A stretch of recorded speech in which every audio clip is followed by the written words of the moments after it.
어버이 주일입니다. 여러분, 그리스도의 가정에서 부모가 자녀에게 가르쳐야 될 가장 중요한 게 뭐라고 생각하십니까?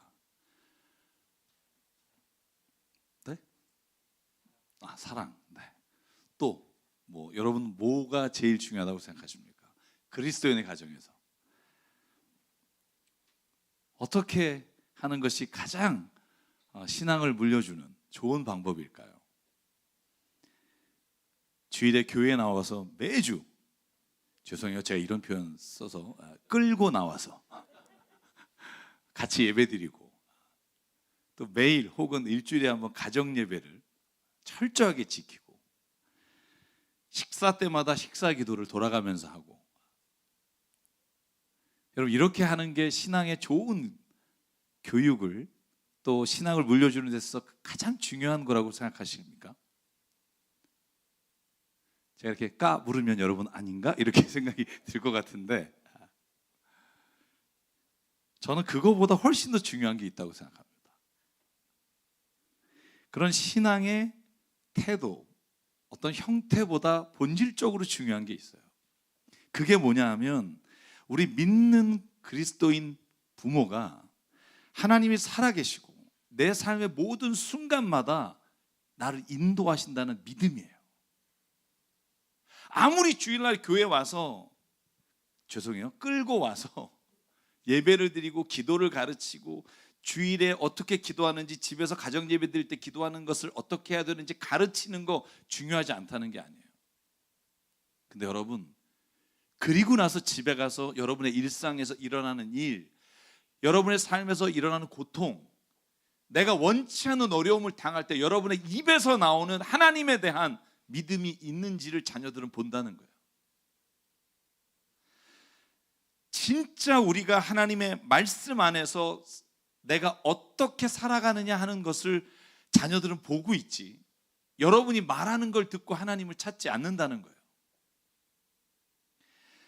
부모님, 부족하고 연약하고 죄 가운데 살아가는 우리의 신앙 태도를 물려주지 마시고요, 지금 살아서 역사하시는 하나님을 신뢰하는 믿음을 물려주는 우리가 되기를 주의 이름으로 축복합니다. 이 둘이 너무나 달라요. 여러분이 가진 신앙의 가치관, 여러분이 생각하는 신앙의 태도, 여러분이 알고 있는 그것들을 알려주려고 하지 마시고, 그 부족한 가운데도 하나님이 어떻게 나를 이끌어 가셨는지, 내가 도저히 이겨낼 수 없는 그 상황 가운데 하나님이 일하시는 게 무엇인지를, 여러분, 그 믿음을 보여줄 때 그 자녀들이 절대로 주님을 떠나지 않는다고 믿습니다. 사랑하는 부모님, 그러므로 오늘 매일 주님을 만나고 어떻게 우리가 주님이 내 삶에 역사하셨는지를 우리가 만약에 볼 수 없다면 우리가 그 믿음을 자녀들에게 알려줄 수가 없다는 말이에요. 여러분, 그런데요, 오늘 설교 제목이 그렇잖아요. 왜 우리는 매 순간마다 하나님의 손길을 볼 수 없을까? 깨닫지 못할까? 왜 큰 일을 치울 때야, 그때야 비로소 알게 될까 하는 질문이에요. 여러분, 오늘 말씀을 통해서 우리가 이 질문에 대해서 함께 생각하고 주님 앞에 고백하는 시간 되기를 바랍니다. 여러분, 저희가 오늘 읽은 사도행전 17장은 사도 바울이 제2차 세계 전도 여행을 떠났던 시기에 일어났던 사건이에요. 자, 제가 한번 2차 선교여행 사진을 보여드릴게요. 정말 먼 지역을 다녔어요. 여러분, 시리아 안디옥에서부터 쭉 정말 소아시아, 유럽에 이르는 지경까지 선교 여행을 갔어요. 그런데 17장 1절에 보면 제일 먼저 갔던 것이 어디냐면 데살로니가예요. 데살로니가에 가서 복음을 전했습니다. 회당에 들어가서 세 번째 안식일을 지났으니까 여러분 20일 이상을 복음을 전하고 있었는데, 그래서 많은 사람들이 주님을 만나고 신앙인이 됐어요. 그런데 이걸 시기하는 사람도 있잖아요. 늘 복음이 전해지는 곳에 시기하는 사람이 있습니다. 유대인들이에요. 여러분, 유대인들이 오늘 성경에 보니까 4절에 보면 많은 사람들은 그 예수님의 말씀을 듣고 믿음을 가졌는데, 5절에 보면 유대 사람들이 시기하여 불량배들을 모아다가 야손의 집, 바울이 있던 집을 습격해서 바울을 재판에 세우려고 들어갑니다. 그런데 그 사람들이 바울을 피신시켜요. 그래서 데살로니가에서 도망간 곳이 베레아예요. 데살로니가에서 멀지 않은 지역입니다. 그 베레아 지역으로 도망가서도 바울이 뭘 하냐 하면 복음을 전해요. 여러분 17장 10절에 보면 신도들이 곧바로 그날 밤에 바울과 실라를 베레아로 보냈어요. 자기들이 카바하고 떠나십시오. 베레아에 가서 11절에 보면 유대 사람들에게 데살로니가 유대 사람들보다 더 고상한 사람들이 많았지만 기꺼이 말씀을 받아들이고 그것이 사실인지 알아보도록 뭘 했다고요? 날마다 성경을 읽었다는 거예요. 진짜 바울이 말하는 그 하나님이 진짜 우리가 몰랐던 그 하나님이야 하고 성경을 날마다 상고했다는 거예요. 역사가 일어나고 복음이 전해지는데 여러분 13절에 보니까 데살로니가에서 바울을 죽이려고 했던 잡으려고 했던 사람들이 베레아까지 쫓아와서 하나님의 말씀을 전하는 그 바울을 선동해서 소동을 벌여서 다시 쫓아요. 여러분 잡으려고 하니까 그때 또 사람들이 바울을 어디로 피신을 시켜요? 야밤도주한 데가 아테네라는 곳이에요. 여러분 아테네라는 말 많이 들었잖아요. 문명의 도시, 철학의 시작이 된 곳, 가장 사상과 과학이 발달한 지역이에요. 아테네를 들어가요. 여러분 그래서 15절에 보면 바울을 안내하는 사람들이 바울을 아테네까지 인도하고 그곳에서 복음을 전해요. 바울이 깜짝 놀란 게 있어요. 그게 뭐냐면 와, 지식의 도시잖아요. 과학의 도시인데 우상이 그만큼 더 많아요. 온 도시가 우상으로 가득 찬 걸 보고 놀라죠. 왜? 아니 이렇게 똑똑한 사람들이, 이렇게 지식인들이 과학이 발달한 이곳에 우상이 득실하다는 게 이게 말이 되나 하고 격분해서 사도 바울이 17절에 보면 만나는 사람마다 복음을 전해요. 왜 우상을 섬깁니까? 살아계신 하나님을 만나야 됩니다 라고 복음을 전하고 있는데 여러분 사람들이 그 바울 옆에 달려들었는데 그 달려든 사람들이 보통 사람들이 아니에요. 광장에서 길바닥에서 가르쳤거든요. 나타난 사람이 누구냐면 여러분 들어봤을 거예요. 중학교 고등학교 도덕 시간에 들어봤던 학파, 에피큐로스 학파, 스토아 학파 들어보셨나요? 안 들어보셨다면 이 에피큐로스 학파와 스토아 학파는요 그 당시에 가장 철학의 절정을 이뤘던 학파들이에요. 뭐 에피큐로스를 저희가 주로 이제 쾌락주의라고도 부르기도 하는데 그걸 설명할 수는 없고요. 어쨌든 그들이 듣다 보니 바울이 웬만한 사람이 아닌 거예요. 그래서 아레오바고라는 곳에 바울을 데려가요. 아레오바고라는 곳은요 아테네에서 뛰어나다는 사람, 좀 한다는 사람들이 모여서 토론하는 데예요. 거기에 바울을 데려다가 그 아레오바고에서 논쟁을 하게 돼요. 사람은 여러분 상식적으로 제가 오늘 아테네를 소개하면서 이런 생각이 들어요.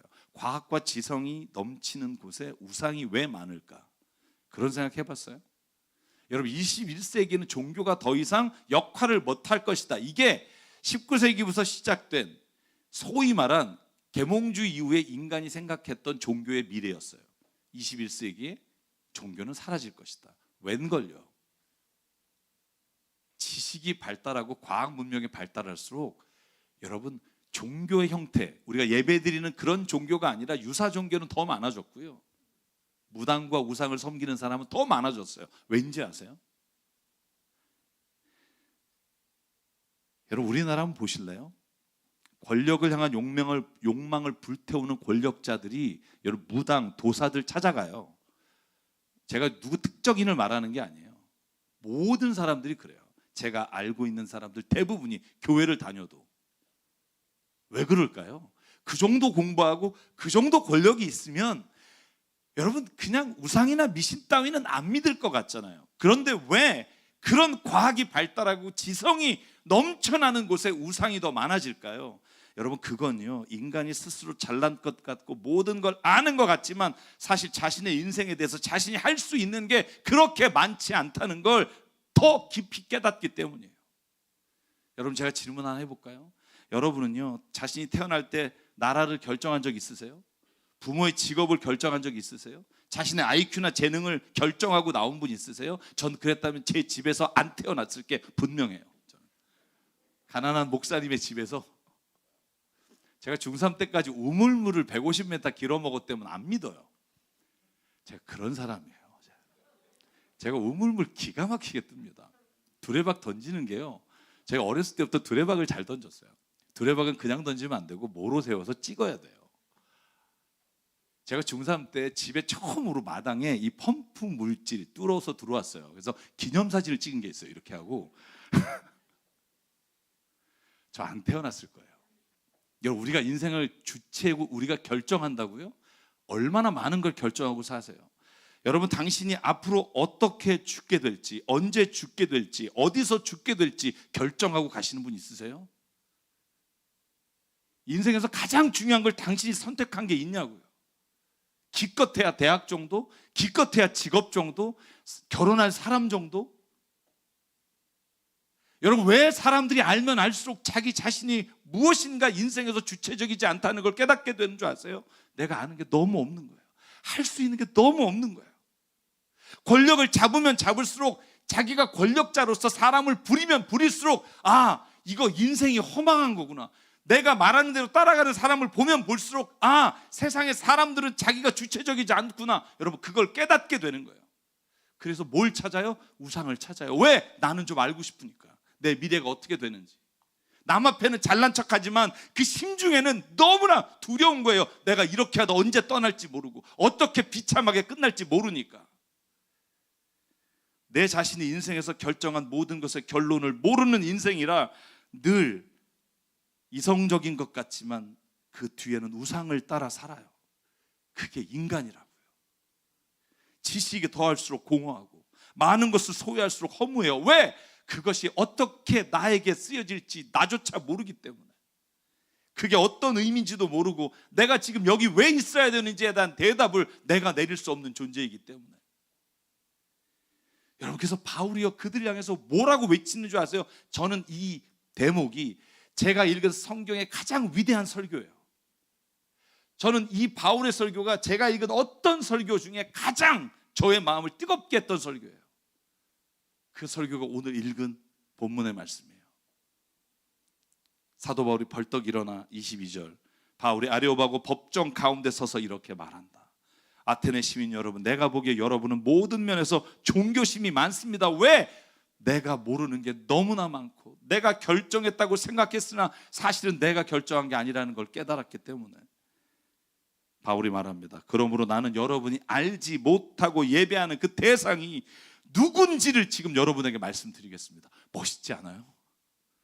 여러분 주변에 야, 너 교회 다닌다며? 라고 할 때 그래, 교회 나와봐. 교회 오면 병 고치고 자녀 잘 되고. 여러분, 그런 설명이 아니라 교회 나와봐. 네가 지금 답답하지? 너 인생에서 어떻게 결정되는지 모르겠지? 네가 알지 못하는 신에게라고 말하고 제사 드리는 그 신이 누군지 알려줄게. 그리고 설교를 시작해요. 이렇게 시작돼요. 우주와 그 안에 있는 모든 것을 창조하신 하나님께서 하늘과 땅의 주인이시므로 사람의 손으로 지은 신전 안에 거하지 않으십니다. 너 신전 안에 들어가서 제사 드리고 막 신을 높이고 하지, 하나님이 거기 계신 게 아니야. 왜? 하나님은 온 우주를 창조하신 분이거든. 그런데 하나님이 먹을 게 없어서, 뭐 누가 찬양해 줄 사람이 없어서 너를 만들어서 창조한 줄 아니? 아니야. 25절, 하나님께서 무슨 부족한 것이라도 있어서 사람의 손으로 섬김을 받으려고 하는 것이 아닙니다. 그분은 모든 사람에게 오늘도 생명과 호흡과 모든 것을 주시는 분이십니다. 아멘. 아침에 숨을 쉬지? 이 숨이 끊기면 죽는 건데 그 호흡을 매일 주시는 분이 누군 줄 아니? 하나님이시오. 하나님이 누군지 알고 싶다고? 인간이 스스로 우연히 생겨서 지금의 여기까지의 과정을 거쳐왔다고? 아니야. 하나님이 너의 생명을 지금도 날마다 새롭게 하셔. 26절 27절, 그분은 인류의 모든 족속을 한 혈통으로 만드시고 온 땅에 살게 하셨고, 27절, 이렇게 하신 것은 사람으로 하여금 하나님을 찾게 하시려는 것입니다. 사람이 하나님을 더듬어 찾기만 하면 만날 수 있습니다. 아멘. 사실 하나님은 우리 각 사람에게 멀리 떨어져 계시지 않습니다. 할렐루야. 너가 정말 보고 싶으니, 하나님이 정말 갈망하니, 그러면 만나 주실 거고, 옆에 계시고 멀리 계시지 않다는 걸 반드시 보게 될 거야. 이게 사도 바울이 아레오바고에서 에피크로스와 스토아파 앞에서 말한 설교예요. 사랑하는 여러분, 오늘 저는 이 바울의 설교 말씀을 들으면서 다시 한번 고백해요. 왜 우리는 매일 일상의 삶에서 하나님의 그 손길을 보지 못하는 걸까? 여러분, 교회에 나올 때 우리가 하나님에 대해서 가르치고 하나님에 대해서 공부하는 사람 별로 없어요. 정말 죄송하지만 제가 목회하는 현장에서 제일 먼저 가르치는 게 뭐냐면 교회 생활이에요.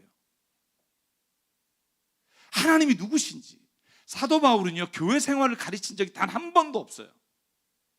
교회 나오면 어떻게 하고 어떻게 교제해서 무슨 셀을 나누고, 하나님이 누구신지, 네가 어디에서부터 와서 어디로 가는지, 네 존재가 무엇을 위해서 살아야 되는지, 오늘 너에게 이루어진 일이 무슨 의미인지를 나누고 그렇게 함께 고백했던 게 교회예요.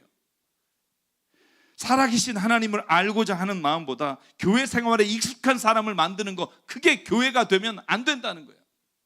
교회에서 얼마나 지나면 집사가 되고 어느 정도 지나면 권사와 장로가 되고 어떻게 하면 목사가 되는지는 하나도 중요하지 않아요.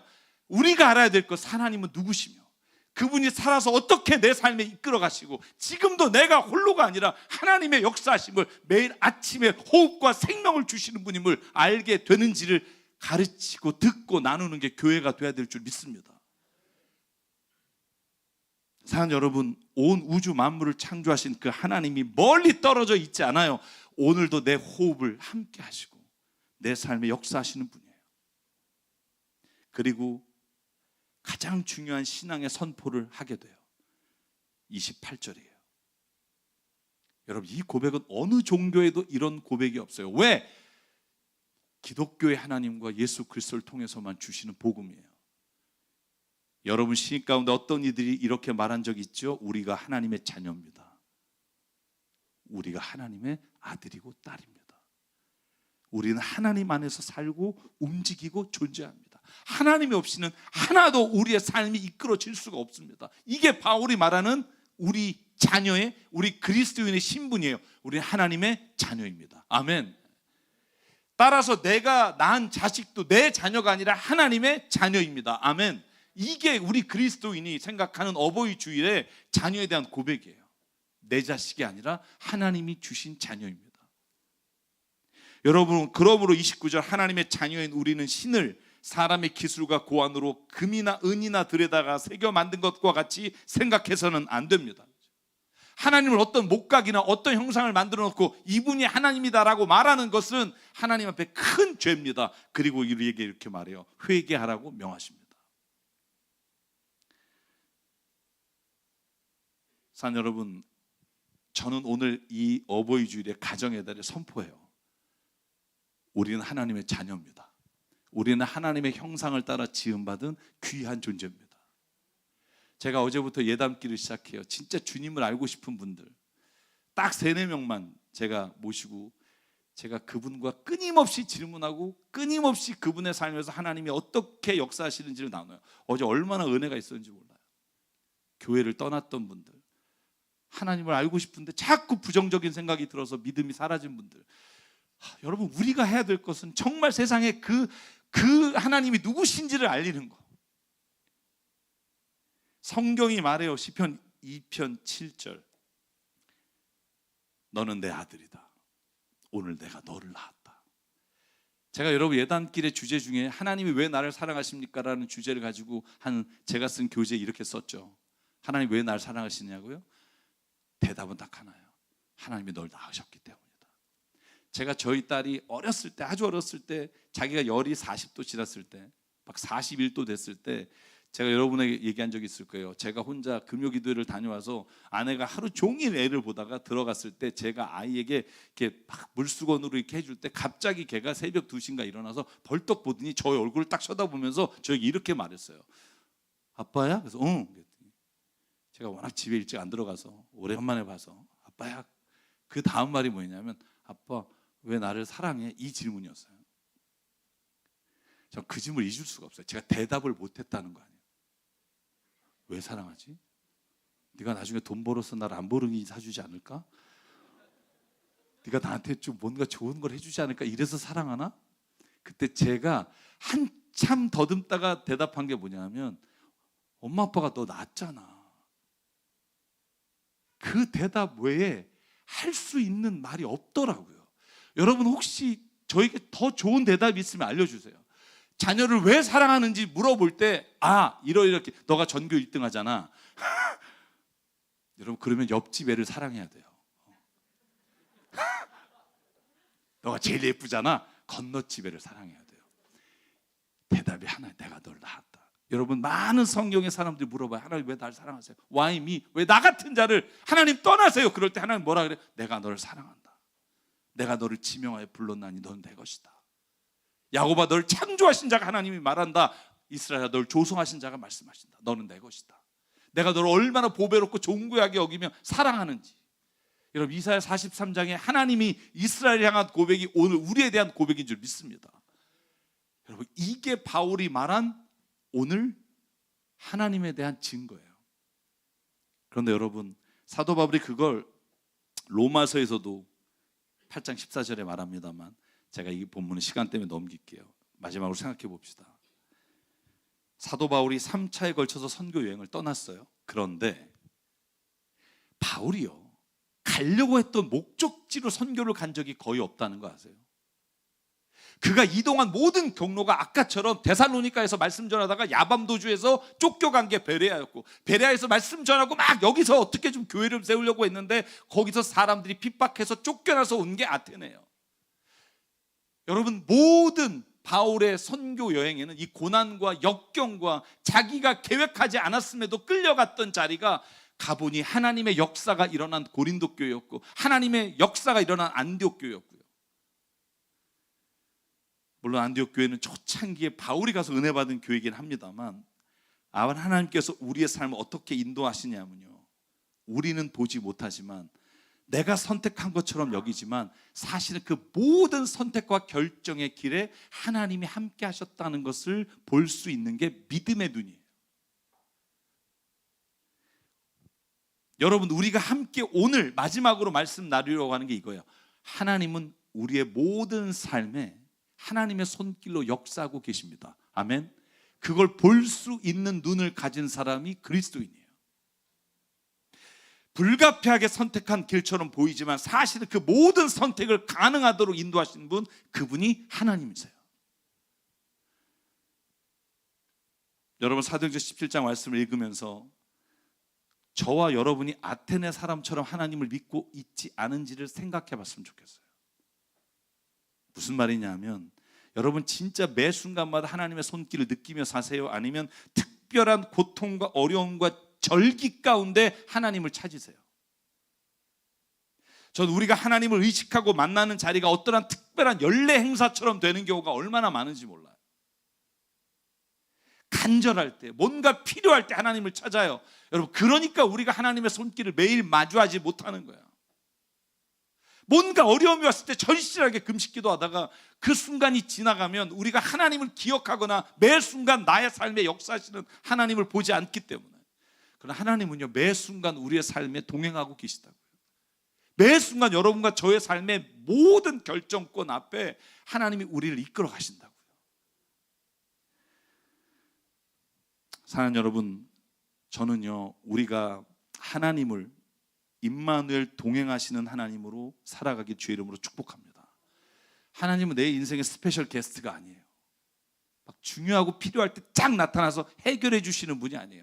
우리가 그렇게 신앙생활을 가르쳐요. 어려운 일이 있으면 기도하십시오. 아니에요. 매일 기도하십시오. 뭔가 중요한 절기에 교회 나오십시오가 아니라 아니요, 매일 주님 앞에 나와 주님을 만나십시오. 아니 내 삶의 자리에서 주님을 날마다 부르십시오. 사도 바울이 말하잖아요. 당신이 찾는 이름도 모르는 신이 아니라 우리의 모든 것을 창조하시고 오늘 나와 함께 하시는 신을 내가 너에게 말하겠다. 여러분 이 선포가 저와 여러분의 고백이 되어 자녀들에게 전해지기를 주의 이름으로 축복합니다. 제가 작년부터 우리 목사님들하고 함께 제가 잘할 수 있는 게 뭘까? 그래서 책을 같이 읽고 나눠요. 올해는 지금 제가 읽고 있는 같이 나누는 책이 회의 끝나면 한눈에 읽는 현대철학이라는 책을 나누고 있어요. 제가 어려운 얘기는 좀 다 빼고 여기에 이제 구조주의라고 하는 말이 나와요. 근데 그 레비스트로스라고 하는 사람, 그 책을 읽고 같이 좀 이렇게 나누는데, 여러분 이 책을 읽다가 제가 번뜩 오늘 설교의 주제를 깨닫고 제가 몇 주 동안 말씀을 준비했어요. 거기에 뭐라고 돼 있냐면, 여러분 구조주의가 이런 거예요. 제가 쉽게 말하는 재주가 좀 있잖아요. 쉽게 말하면 한 인간이나 아니면 한 개체가 자기가 선택하고 결정하는 것 같지만 인간은 역사의 주체가 아니라는 거예요. 자기가 가지고 있는 배경, 그러니까 역사, 철학, 환경, 자기의 배경이 자기가 결정하는 걸 자기도 모르게 결정하도록 이끌어 간다는 거예요. 그래서 한 개인보다 구조가 인간의 주체, 역사의 주체라는 거예요. 좀 비참하긴 하죠. 네가 만약에 거기서 태어나서 그 집안에서 그 환경과 그 종교를 갖지 않았다면 그 선택 안 했을 거라는 거예요. 그러면서 예를 든 게 뭐냐 하면, 고요한 밤 거룩한 밤이라고 하는 우리가 잘 아는 찬송가를 이렇게 예를 들어서 설명하는데 너무 와닿는 거예요. 그가 이렇게 말합니다. 고요한 밤 거룩한 밤을 한번 들어보십시오. 피아노 곡을 들었을 때 여러분의 머리에 기억나는 게 뭡니까? 제가 또 그냥 책으로는 잘 못 견디는 편이잖아요. 여러분에게 잠깐 들려드릴게요. 뭐가 기억에 남으신지 한번 들어보실래요? 뭐가 여러분의 머리에 남는지. 그리고 말씀을 정리하겠습니다.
자, 여러분 뭐가 기억에 나시죠? 좋네요. 이 5월 달에 크리스마스 노래를 들으니까 저 가끔 그런 일 자주 합니다. 여름에 크리스마스 캐롤 틀고 한번 운전해 보세요. 기분이 너무 좋아요. 그 사람이 이렇게 말해요. 남경태 교수님이 하는 말이 뭐냐 하면, 우리의 머리에 남는 건 멜로디 라인밖에 없어요. 주제음. 솔라솔미 솔라솔미 레레시, 이 음밖에 안 남아요. 그런데요, 그 음만 들었을 때 이 음악이 우리에게 주는 감동은요, 왼손에 반주가 없으면, 다른 반주의 음이 없으면 이렇게 큰 감동이 없다는 거예요. 그런데 우리는 그 반주 파트는 기억이 안 나요. 모르겠어요. 작곡하신 분은 그 모든 반주가 기억이 날지 모르겠습니다만, 그리고 그 철학자가 이렇게 말해요. 우리가 우리의 인생에서 내가 결정했다고 생각하는 이유는 그 주제선율이 너무나 분명하고 뚜렷하기 때문에 그 반주 파트가 들리지 않는 거예요.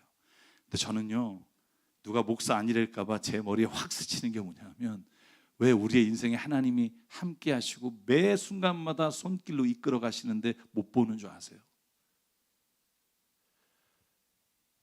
주제선율은 우리가 이끌어 가지만 그분은 모든 순간에 반주로서 항상 하고 계시기 때문이에요.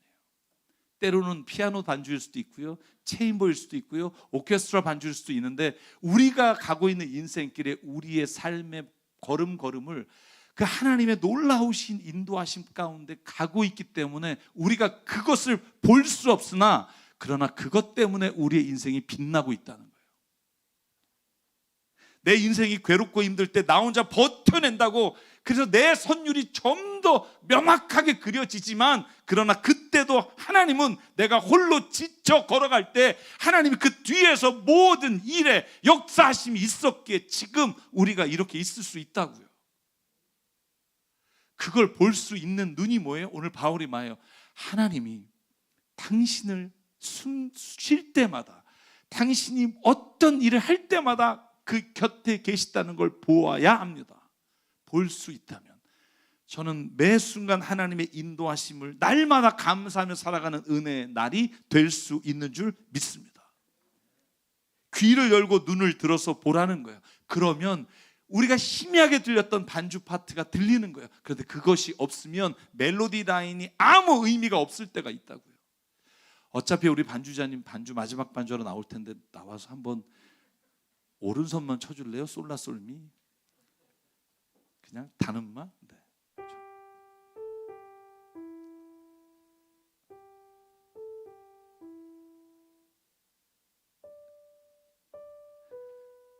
여러분, 이 주제음과 아까 반주가 있었던 음악과 너무나 다르잖아요. 또 어떤 분 그럴 거예요. 난 이게 난데? 뭐 이런 분 있어요. 꼭 있어요. 어디 가면 꼭 그런 분 있어요. 그러지 맙시다. 우리 인생이 내가 연주하는 것 같아요. 내가 결정하는 것 같고 내가 모든 선택해서 힘들 때가 있어요. 그런데 잊지 마십시오. 하나님은 그 모든 우리의 길에 항상 하나님의 연주를 함께 하십니다. 오늘 이 자리에 걸어올 때까지 여러분이 결정하고 온 것 같지만 그 모든 삶의 자리에서 하나님이 이끄셨던 그 방법과 그 상황이 저와 여러분을 이끌어 가세요. 그걸 볼 수 있는 게 뭐예요? 성경이에요. 왜 우리가 성경을 읽어야 돼요? 성경에서요. 아브라함 이야기, 욥의 이야기, 여러분 요셉의 이야기, 에스더 이야기 모든 파트에서 하나님이라는 말을 빼보세요. 여러분 그건 진짜 그냥 인간의 그냥 평범한 인생이라고요. 특별한 인생이 아니에요. 아, 그 사람이 병이 고쳤대? 하나님 빼봐요. 우연히 났나 보네. 여러분 우리가 하나님이라고 하는 걸 성경 안에서 빼버리면 그 이야기가 이렇게 아름다운 하나님 안에서 연주가 되지 못해요. 성경을 왜 읽어야 합니까? 성경이 어떻게 하나님의 우리의 인생에 함께 연주하시는지를 우리에게 들려주기 때문이에요. 성경 말씀을 읽지 않으면 우리는 그것을 깨달을 수 없다고요. 제가 시간에서 한 사람만 말할게요. 요셉의 이야기를 보자고요. 요셉은요 형에게 팔려서 이집트의 노예가 됐어요. 노예로 팔려가서 인생 허망하게 살았어요. 너무 괴로웠어요. 그런데 자기가 총리가 된 후에 형제들이 다 찾아왔을 때 창세기 50장에 이렇게 고백해요. 요셉이 그들에게 말했다. 자기 앞에 두려워 떨고 있고 무릎 꿇고 살려달라는 형들에게 두려워하지 마십시오. 내가 하나님을 대신하겠습니까? 형님들은 나를 대치려고 했지만 하나님은 오히려 그것을 선으로 바꾸어서 오늘과 같이 수많은 사람의 생명을 구원하셨습니다. 그러니 형님들은 두려워하지 마십시오. 내가 형님들을 모시고 형님들의 자식들을 돌보겠습니다. 이렇게 요셉은 그들을 간곡한 말로 위로하였다. 만약에 요셉이 자신의 인생에 하나님의 연주 파트를 듣지 못했다면, 자신의 주제 선율만 만약에 듣고 있었다면 세상을 복수국으로 끝냈을 수도 있다고요. 내가 이렇게 됐으니까 너희들 한번 당해봐라고 끝낼 수 있었는데, 요셉에게는 하나님의 연주가, 하나님의 손길이 보였어요. 이건 내가 한 게 아니야. 하나님이 이끌어 가셨어. 아니라면 도저히 내가 이렇게 될 수가 없어. 여러분, 그때 하나님의 감동의 역사가 요셉에게도 쓰여졌고 오늘 우리에게도 그 역사가 쓰여질 수 있다고 저는 믿습니다. 그러므로 사도 바울이 마지막 고백하는 말씀만 읽고 오늘 찬양할게요. 고린도서 15장 10절이에요. 모든 고통과 역경을 통해 선교 여행을 마쳤어요. 사도 바울이 이렇게 말해요. 그러나 나의 나된 것은 하나님의 은혜로 된 것입니다. 내게 주신 그의 은혜가 헛되지 아니하며 내가 모든 사도보다 더 많이 수고하였으나 내가 아니요 오직 나와 함께 하신 하나님의 은혜입니다. 그러므로 나나 저희나 이같이 전파하며 너희도 이같이 믿었느니라. 아멘. 사랑하는 성도 여러분, 우리 인생도 마찬가지예요. 내가 결정하고 선택하고 내가 치고 있는 주제음만 들으면 하나님의 연주가 들리지 않아요. 그러나 한번 잠잠히 내려놓고 하나님의 연주를 매일 듣기를 바라요. 아침에 생명 주셨을 때, 호흡을 주셨을 때, 아, 하나님이 오늘 나에게 이런 인생을 주셨구나. 그러면 그 명확한 하나님의 화음이 우리의 인생을 빛나게 하실 거예요. 당신의 삶을 지금이 아니라 더 하나님이 쓰시고 하나님이 놀랍게 사용하시는 인생이 되실 줄 믿습니다. 오늘 함께 그래서 찬양하려고 해요. 가사가 이렇게 돼 있어요. 제가 이 말씀 준비하는 내내 이 찬양이 저에게 떠나지 않았어요. 내 주님 살아계시기에. 할렐루야. 내 주님 살아계시기에. 매 순간마다 내 주님 살아계시기에. 다시 오실 주님 나 믿기에. 내 주님 살아계시기에. 영원하신 통치를 나 믿기에. 내 육신은 후패하나 내 눈은 주님을 바라보리. 내 주님은 살아계시기에. 그날에 주와 함께 서리. 여러분, 저는 이 찬양 부르실 때 제가 여러분 하나 더 말씀드리고 싶은 건, 저희 목회팀이 새 삶을 만들잖아요. 매일 여러분 그 새 삶의 성경 구절 하나가 하나님이 어떻게 내 인생을 연주하시는지를 읽는 거예요. 그리고 내 인생을 하나님 이렇게 연주해 가겠습니다, 나도 이 부분을, 내 파트를 이렇게 살겠습니다 하는 게 여러분 매일 저희가 그래도 힘들게 만들어서 여러분의 집에 배송하는 새 삶이에요. 저는 모든 교우가 그 하나님의 말씀으로 빛나는 삶이 되기를 바라고요. 우리는 이 찬양하면서 함께 신앙으로 고백하겠습니다.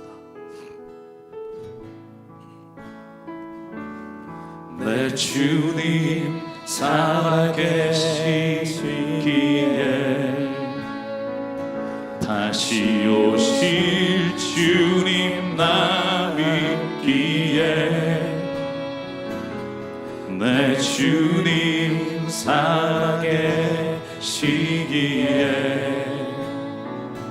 영원하신 통치 나 믿기에.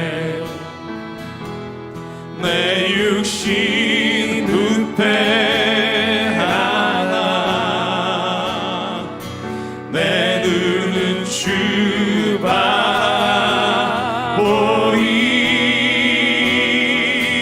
내 주님 살아계시기에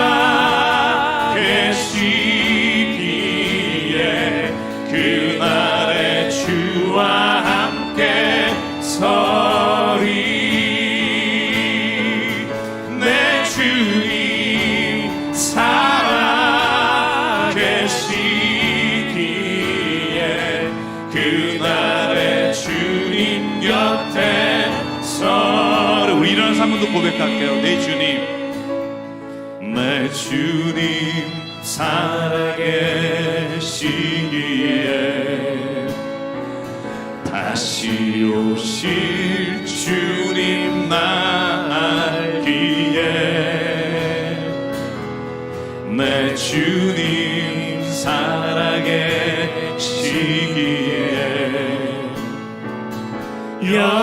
영원하신 통치 나 믿기에.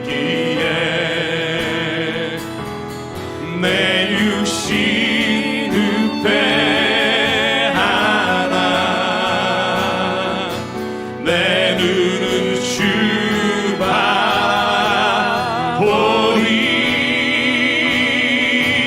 내 주님 살아계시기에 그날에 주와 함께 서리. 내 주님 살아계시기에 그날에 주님 곁에 서. 내 주님 살아계시기에. 내 주님 살아계시기에 그날에 주와 함께 서리. 내 주님 살아계시기에 그날에 주님 곁에 서리. 우리 시간 함께 기도하실 때, 하나님 내 삶에 늘 함께 하시고 나를 이끄시는 하나님의 손길을 아버지 매일 매 순간 느끼며 살아갈 수 있는 민감한 믿음을 우리에게 허락하여 주시옵소서. 중요할 때, 특별할 때, 고통의 순간에만 주님을 찾다가 하나님이 누구신지조차 잊어버리는 자가 아니라 매 순간마다, 때로는 내 인생에 내가 원하는 대로 이루어지지 않을지라도 하나님이 어떻게 이 연주를 이끌어 가실지 늘 기대하며 찬송하며 살아가는 자 되게 해달라고 이 시간 주님 앞에 우리 한 목소리로 결단하며 함께 기도하겠습니다. 상관의 하나님 감사합니다. 오늘도 주님이 우리의 삶에 하나님 인도자가 되어주시고 나를 창조하시고 나를 이끄신 주님, 오늘도 내가 주님 믿음으로 고백합니다. 주여 감사합니다. 자녀 삼아주시고 오늘 내 인생을 이끌어 가시며 나를 하나님의 말씀으로 이끌어 주시니 감사합니다. 아버지 하나님, 이제 내가 하나님이 나를 어떻게 도와주실지가 아니라 어떻게 내가 주님 앞에 살아갈지 아버지 하나님 오늘도 믿음으로 고백합니다. 날마다 주님 앞에 살아가는 우리가 되게 도와주시옵소서. 아버지 하나님 간절히 내 안에 역사하시고 나와 함께 하시고 인도자 되시는 주님, 오늘도 하나님께서 매 순간마다 어떻게 하나님 나를 기대하며 아멘하며 나갈 수 있게 도와주시옵소서. 온전히 주님께 맡깁니다. 제 가정과 교회와 모든 것 하나님의 인도하심에 맡깁니다. 하나님 역사해 주시고 하나님 이끌어 주시고 하나님 붙잡아 주시옵소서. 역사하실 줄 믿습니다.